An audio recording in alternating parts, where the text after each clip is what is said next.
Greetings! It's Victor Bowers here again, coming to you from the studios of SuperChannel Orlando, WACX TV. In Altamont Springs, actually, is where our studio's at. And the Majesty Building up the street, and all the wonderful things that God's doing in our community. And so welcome to today's special broadcast. I don't know if this is a studio direct or SuperChannel Presents, I'm not sure what it will be yet, because it's such a profound topic and story that we're going to share with you today with a guest of mine who's familiar perhaps to many of you, Linda Markowitz. Linda, welcome to the program. Thank you, Victor. Thank you, thank you, thank you. This is a sweet opportunity for me. I've watched the program that you have been doing, and I'm excited with God's plan and His purpose for your life, and I'm happy to be here. Well, thank you. Yeah, it's to be honest with the viewers, because perhaps many of you are new or have never watched the station, because we're getting on new venues and new formats everywhere with technology.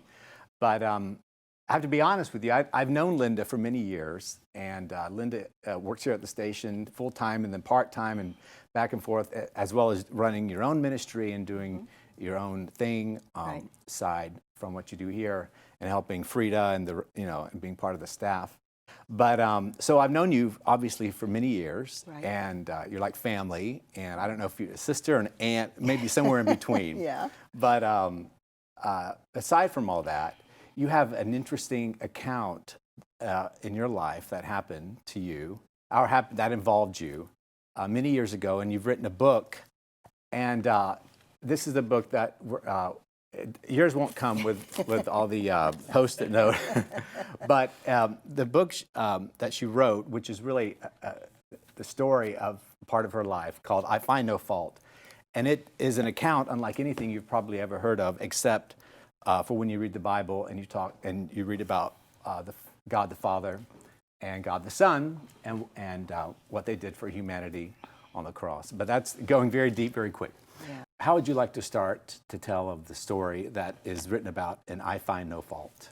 Where does it begin? Yeah, where does it begin? Which beginning? Yes. I think, Victor, that what came long before that is very essential and necessary for our viewers to understand. I had a relationship with God that was powerful from the inception of the day I met Him. When I met the Lord, at the very beginning of my relationship with Him, I was baptized in the Holy Spirit with the evidence of speaking in tongues. And I believe, Victor, that had I not had that relationship and that power gift, and it had engaged for so many years with that power gift, when this incident I'm about to talk to you about happened, I don't think I would have had the same outcome. Right. And I want to leave our viewers with the understanding that, when you hear this story, you may say, well, that would never be my reality. That would never happen to me. And I'm saying you're probably right. If you don't have an ongoing, invested relationship with the Lord, when you come to tragic places or places in your life where everything is just causing you to drown, you're not always going to make the right choice. You will rarely make the right choice. Right. So I want to preface the story by saying that I was saved and baptized with the Holy Spirit for probably 15 years prior to this event. I haven't counted those numbers up, but somewhere in that window of time. And I had an ongoing relationship with the Lord. That's key to this story. Right. That's very key to this story. And this story goes back 25 years ago. 25 years ago, that's a long time ago. You'll understand why it took so long to tell the story as the story progresses.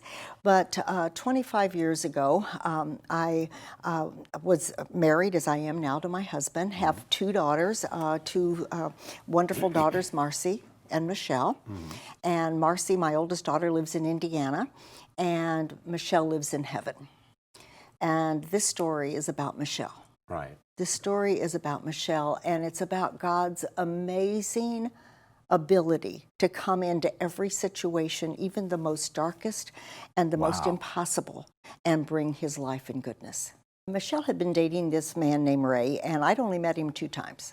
I met him the Christmas prior to her death, and I also met him on Mother's Day prior to her death.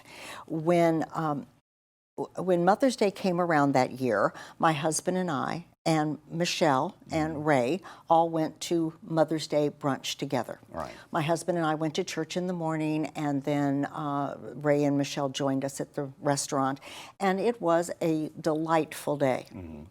And as I said, this is only the second time I'd ever met Ray, didn't know much about him. He seemed to make Michelle happy. She seemed to be okay with the relationship. I wasn't real happy in the mix because I'm the preacher. Right. And my daughter is living with her boyfriend. Right. I mean, sometimes preachers' kids are the most messed up kids. Yeah. They sometimes need a lot more help than you think. If you might be praying for your pastor's children more than you pray for your pastor, that might be a blessing for them. But nonetheless, it was a wonderful day. It was really a wonderful day. And a month passed, and I was in Port St. Lucie ministering. Right. Ministering. I went to Port St. Lucie to minister. I had friends that I had known in New York who had now moved to Port St. Lucie. We'd been friends for years, and they invited me to come and minister at the church that they had started in Port St. Lucie, Florida. Right. And so I went for that purpose. And because they were friends, I wasn't just going to pop in on church and pop out. I was going to leave on Saturday morning, and I was going to spend Saturday, Sunday, and Monday with them and come home on Tuesday. That was the plan. Friday night before I left, Victor, I had the most profound dream. I had a profound dream. I dreamed that I had sent both of my daughters, Marcy and Michelle, airline tickets to come and visit me. Right. And dreams can be very weird, and this dream was weird. I could see them simultaneously, even though they were not together. I could see each in their respective homes. I could see them trying to pack. I could see the things that they were putting in the suitcase, jumping out of the suitcase, and they fighting to put things back. And it was so strange. But then the dream changed, and I was standing on a tarmac. And the plane actually came really close to me.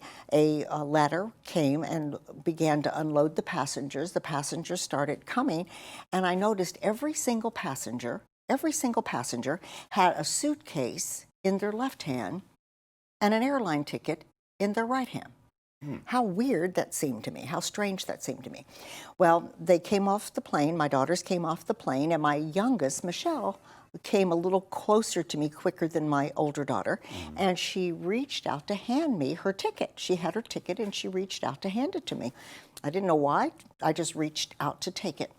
But before I took it, Victor, this huge hand came from around my right side, came over me, it just engulfed me and took that ticket. Right. And I turned around to look, and I didn't see a figure or a face, but the light that was blinding me from not only externally but internally made me believe in the dream that was Jesus.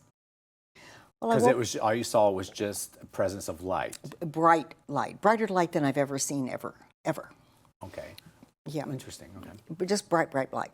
There was a form of, almost the form of a man, but I saw no features of a man. Right. And but in the dream, I felt that it was Jesus. So I asked the Lord in the morning to give me an interpretation because I felt it was a spiritual dream. Didn't receive anything, got in the car Saturday morning, drove to my friends. We just had a wonderful day together. Sunday morning, we went to church. It was wonderful. Everything was wonderful. And then we came home from church and had a wonderful meal that the wife had prepared. A nice Italian cook made me some lasagna. It was wonderful. And I'm not a napper. I don't nap. As a general rule, I don't nap. But that day, I said, I just really would like to lie down for a few minutes. Strange. That was really strange for me. Right. And I went to the bedroom where I was staying and took a very brief nap. And in that nap, Victor, I had the same exact dream that I had Friday night. Now, I, by this time, know this is a spiritual dream. If I'm having the exact same dream 2 separate times, I know the Lord's trying to say something to me. So I got up and told my friends about the dream. And, I mean, they're ministers, they're pastors of a church. They prayed with me, and we all just came to the conclusion God was trying to say something to me about my daughters, and specifically about Michelle. Things changed pretty rapidly after that. We went back to church in the evening. Came home from church and just got home from church, and the phone rang, I heard the phone ring. I was in the daughter's bedroom with her. We were just playing with my jewelry and my makeup like you would do with a young girl. And they came in, the pastors came in and told me that Lee was on the phone. Lee is my husband. Okay. And that he had something to tell me. And what he had to tell me was certainly not what I expected in any way, shape, or form. Actually, his mother had been ill and was staying with us, so I thought maybe something happened to Mom. Right. But that's not what Lee said. What he said, Lindy, what I have to say to you is the most difficult thing I will ever tell you. He said, Michelle is dead. Ray shot her to death. Even now, all these years, those words are still really piercing. I know when you said it, it's like it even took my breath away, and I wanted to ask, well, how did you respond? But before you can, I'm just kind of awestruck, because those are words that don't register. They still don't register to hear them, Right. much less I can imagine saying them. I was just going to jump in the car and come home, but the pastor, my friend, would not let me leave. And I stayed for several hours with them, and they were insisting on following me home. It was just a bizarre time, just a really bizarre time. But I knew I needed to go home. And after a few hours of staying there, I made the drive home. And in the drive home, something really remarkable happened. There was a point in the car where I was very aware of the presence of Jesus sitting in the passenger seat. I was extremely aware that he was there. And he just took the whole car over. It was just, his presence was so real, and he said something to me. He told me, Linda, I don't want you to be angry. I don't want you to be angry. She's with me. Right. I have her. She's with me. And I thought, okay, all right, okay. So to move the story on, because it could take forever to tell the story, the situation was that the next morning I couldn't sleep in the night. I went home. I visited briefly with my husband, briefly with his mother, and we didn't know what to say to each other. Right. What do you say? And there's an account, kind of fast forwarding a little bit, where it's during the night and you can't sleep and you're in your kitchen and it's dark. And according to what I was reading and what I've heard in other interviews you've done, 3 things happen. There are 3 that I noted. And one was the Lord told you, don't be angry. I've delivered Michelle from much. Then the Lord said, I want you to forgive Ray. And then the Lord said, I want you to embrace Ray as a son. Is that correct? That's correct. Because that's unbelievable. But what was that about? Well, at the moment, I had no idea. Okay. Yeah, and I sort of had the same question. I sort of had the same question. I tell the story now because, as I said earlier, it's a 25-year-old story. Yeah. And I've been living this story for a really, really long time. But for the viewer who's hearing it for the very first time, I was like, what are you talking about? Yeah. Would God even require that? Would he even require that? Well, obviously not of every person in every circumstance. Yeah, and that's one of my questions. Perhaps I'm jumping the gun, but I mean, like, how dare you? Has anyone responded when you tell the story of what we're kind of trying to graciously unfold? How dare you forgive someone who's done this to your daughter? Or how could you? Or what kind of mother are you? Do you ever get those responses? I mean, because the reaction to your response could be violent, emotionally, Yeah, it has been pretty rough at times, because that is the number one criticism I get. How dare you defile her and her memory? Right. How dare you do that by forgiving this man? And yet, Linda, in the gospel, that is exactly what God does. How dare he send his son to do something for us and for humanity? Right. It's scandalous. What Christ offers us and what God gives. It's ridiculous. It doesn't even make sense. People still deny it or reject it or fight against it. And it's the only way to live a human life that's that's worth living. But in the kitchen that night, the Lord spoke to you. You said very powerfully. The kitchen was dark because you didn't want to wake up your mother-in-law who was on the couch. And in that darkness is where God began to work at a deep place, perhaps that you didn't even know existed within you, I and didn't asking know. you to do things that were beyond probably your own ability.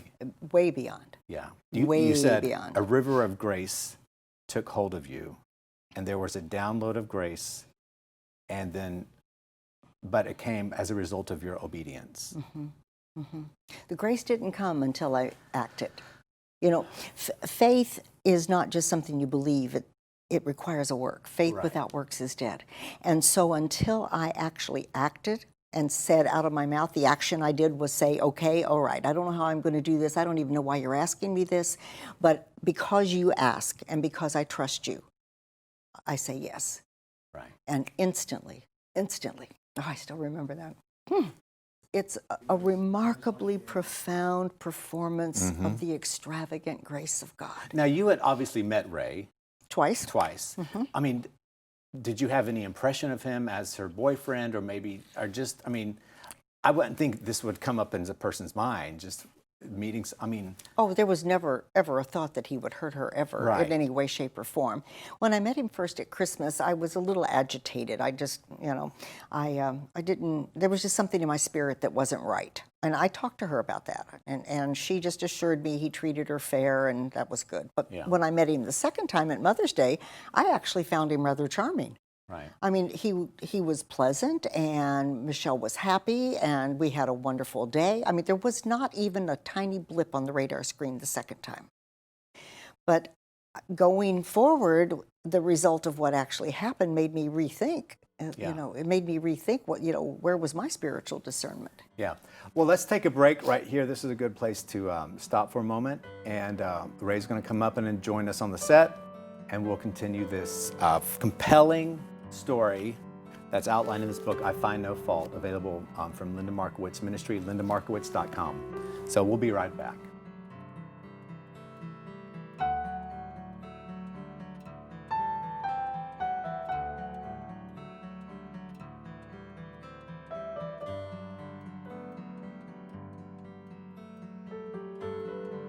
Welcome back to this special program from SuperChannel and the astounding story, true story of a friend of mine, Linda Markowitz, and a new friend of mine, Ray Cheramaglia. Did I get that right? I wrote it down phonetically.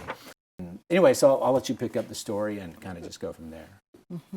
Well, on the first half of the program, we talked about the fact that the Lord told me to forgive Ray. Right. And that he didn't tell me, I'll take that back. He asked me. He didn't force it on me. He gave me this option. Right.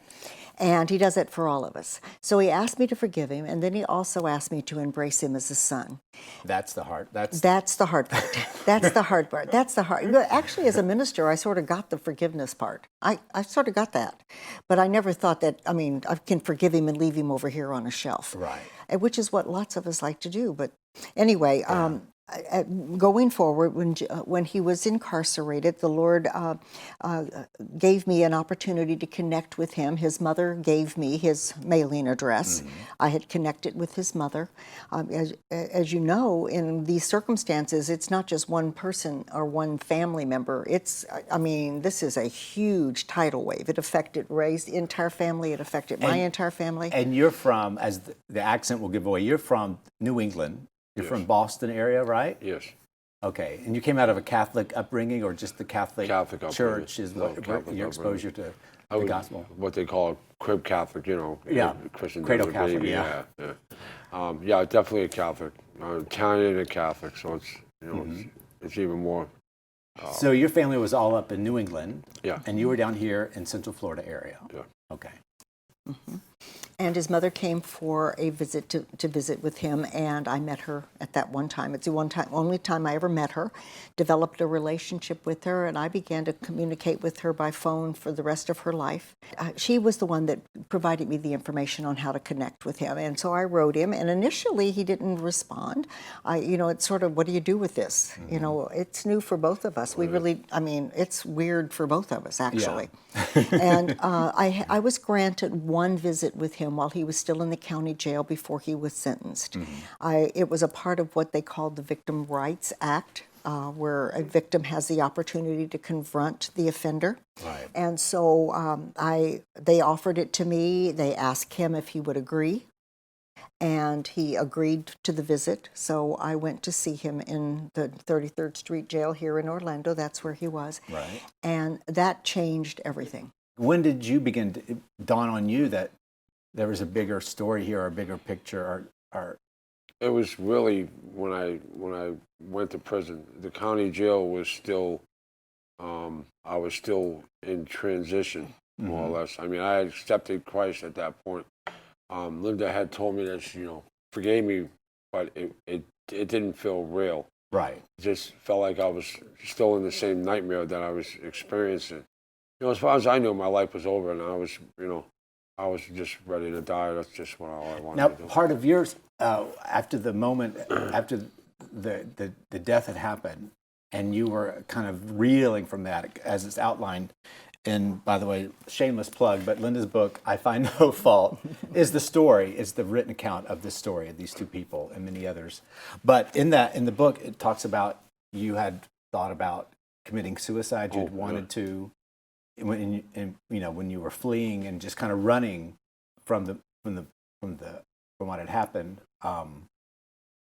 And so anyway, so you're in prison, in jail, and Linda, had told you that she was forgiving you, but what was your response, or did you even have a response? I was just in tears. I was just in total tears. I couldn't really say nothing. Could you believe that she was forgiving you, or is it just words? Oh yeah. That's what really, for the most part, for the whole part, is what actually made me believe that what God was whispering in my heart and what He was trying to get me to understand and to see is that the forgiveness didn't come from just Him, that it came from Linda.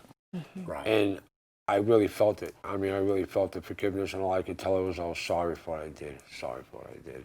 And we cried the whole time. Yeah. And this is in the one visit. The one visit. The only visit, I guess, you were able to have. Correct. The state would not grant me visits once he was sentenced and moved to permanent facilities. I never saw him again from that one visit until he was released. And how long were you in prison? 23 years, 9 months. Wow. So you only saw the one visitation. And so how did the relationship progress for the rest of those over 2 decades? By letter, initially by letter, and then eventually by phone call. We would have a scheduled phone call every week that I was in town, and we talked on the phone. So basically, mail and phone is all we had because I wasn't allowed to visit. We lived this, being Linda's friend and working with her, we lived this through her. Every week or every month there would be an update, we'd hear your name, from her conversations and stuff, but we never knew who this guy Ray was except the story from the past, and that you were in prison. And so I had never really met you until just very recently, and so I'm like, well, I had preconceived notions of what kind of guy Ray would be, because this is an unparalleled story. I mean, how do and we're so apprehensive, like, how do you act? But the reality is we're all human, and we all have a story, we all have a past, we all have things we've done, made mistakes, and what God offers is forgiveness for whatever you've done. It's forgiveness. And yeah, there's consequences sometimes, and there's justice that is served, and those are understandable. But in Christ, everything is made new. Right. I love that about the Lord. I love that about the Lord. In the book, the book is powerful. Yeah. It is powerful. The way the book is designed is I tell my story, and then I knew when it was time to tell Ray's story that it was going to be really difficult for me, and I didn't even know all the components. And the Lord had also told me when I was getting ready to write it that I was not to defame him because he was no longer that man, and he's now my brother. Well, thankfully, the Lord spoke to me and told me to let Ray write his own story. And so we sat down together, and he dictated and I typed, and those were some of the hardest moments ever because I learned things I didn't know. Yeah. But Ray's story is his story, and he tells the heartache and the drug addiction, and he tells the graphic parts that are necessary to the story to understand that God will forgive anything. Right. And Ray, in the book, you dive into this more, but you came out of a rough past, or there was pain in your life growing up, and drug abuse and the whole drug, sex, rock and roll, the whole Exactly. thing the world offers and paints in such a beautiful light. And that's, you were living in that pain, but you were just trapped. Oh, yeah. From what I can recollect, in the book. Oh, yeah, all day long. I mean, we as young men grow up and we think we can do anything we want. We're invincible. We can just, whatever we want, it's ours. We're going to do it. And, we don't realize we walk down a very dark road. Right. And it wasn't until I got to the end where I was, as far as I was concerned, I was in the grave. I was just covered in my sin, and I was done. I was done. I was like, when that all happened, I was like, God, just take me. I'm done. I'm your. Yeah, and there was even a moment where you wanted to commit suicide. Oh, yeah. And the gun didn't go off, or something kept happening where it wouldn't wasn't working. Yeah, it wouldn't fire. Three times. Like 3 times I put that gun in my mouth, and 3 times it wouldn't fire. But when I pointed it away, it fired. Folks, it's in the book. That's all I can say. But and I listened to that, and I'm thinking, God could even see through your despair and your total loss of hope. But he's like, even, saving your life by failing at suicide. I know it's bizarre, constant, but that is the length and the breadth that God goes Right. to save us. Right. It's just, just mind-boggling. It is. Linda, as we close up, you're a profound minister, and you go out and minister. So how could someone contact you for ministry? All the information is on our website. You just need to go to our website, which is probably on the graphic now, but just myname.com, lindamarkowitz.com. And you're welcome to join us for any of the meetings that we have. And if you're interested in inviting Ray and myself to come minister, we would welcome that invitation. Amen. Yes, Lord. We love to tell the story. We love to let people see that this is a genuine living example. Right. This is a living example of what God does for every single human being that says, take me. That's right. Jesus wasn't joking when he said, if you won't forgive, then my Father in heaven won't forgive you. So bottom line is this. You have to be done with it. Give it to him. Be obedient to him. That's what I've done. I mean, I've come a long way in 25 years.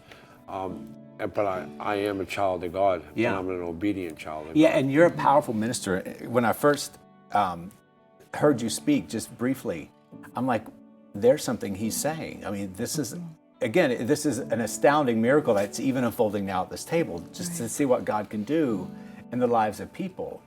And so, Ray, it's wonderful to have you on the set today and to hear you're part of the story, to see where God's taking you. And Well, thank you, brother, for having me. yeah, it's just awesome. And thank you for joining us for this segment from SuperChannel with my guest, Linda Markowitz and Ray Ciaramaglia. I guess that's Italian, right? Yes, sir. Very Italian. But this is a story that you can read about in her book, I Find No Fault, lindamarkowitz.com, and other resources she also has available. And invite her to come speak for your service or your organization. But we hope this program has blessed you and perhaps challenged you as a believer in Christ. Like Linda said, it's sometimes easy for we Christians to be slightly judgmental or to hold, to have our own religious caste system, so to speak. But Jesus says that's not the way. Everybody comes and everybody's embraced. And there's love and mercy and forgiveness for all who want it. Just Absolutely. Open your arms and receive it. So from SuperChannel to you, we'll see you next time. God bless you.